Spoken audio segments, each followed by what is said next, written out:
বলো। এইভাবে যে নির্বাচনটা আছে আর তো দিন 10 পরে নির্বাচন, তা আপনি তো চেয়ারম্যান দারবাস আছে, হ্যাঁ, তো চেয়ারম্যান দারবা গেলে তো অনেক ব্যাপার স্যাপার আছে, হিসাব কিতাব আছে, টাকা পয়সার ব্যাপার, মানুষ কনভিন্স করা লাগবে, তারপরে মানুষের বাড়ি বাড়ি যাওয়া লাগবে, পরিচয় আদি আছে, কথাবার্তা আছে, দেখা সাক্ষাৎ, মিটিং মিছিল, অনেক কিছু ব্যাপার। তো টাকা পয়সা কি জোগান ঠিক মতো থুইছেন?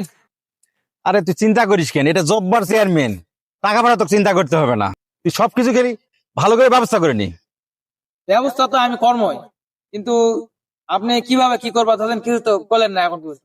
ওই যে ওই শামুক চেয়ারম্যান তো যেভাবে টাকা সিট আছে সে জায়গাতে আপনার তো মনে হচ্ছে এই টাকা পয়সা খুলি পাবে না, আমি দেখো। চিন্তা করতেছিস কেন, ভোটের 2 দিন আগে ঢুকবো আর সবাইকে 500 500 করে মারে দেবো ইনশাল্লাহ। আরে ভোটের দিন বুঝা পাবো যে ভোট কাক কয়, ফলাফল কার পক্ষে আসে দেখে নিস। আরে চাচা, আপনি আছেন 500 টাকা কোকনের ভিক নাকি?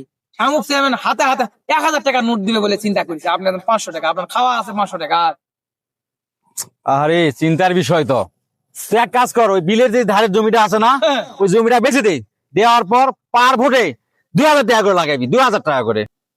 চাচা, 2000 টাকা করে মাথা পড়ে যদি লাগান, আপনি কত টাকা খরচ হবে আপনার হিসাব আছে? এই টাকা তুলবেন কেন, ফকির হয়ে যাবেন।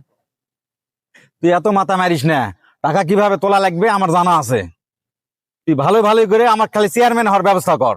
আচ্ছা চাচা মিয়া, তাহলে আমি দেখতেছি বিষয়টা কি করা যায়। আজকে সময় কম, আপনি থাকেন, আপনি টাকা পয়সার ব্যবস্থা করেন, আমি জীবন দিয়ে আপনার জন্য চেষ্টা করবো, কোনো সমস্যা নেই। আর চেয়ারম্যান হওয়ার পর আমার দিকে একটু নজর দিন আর কি।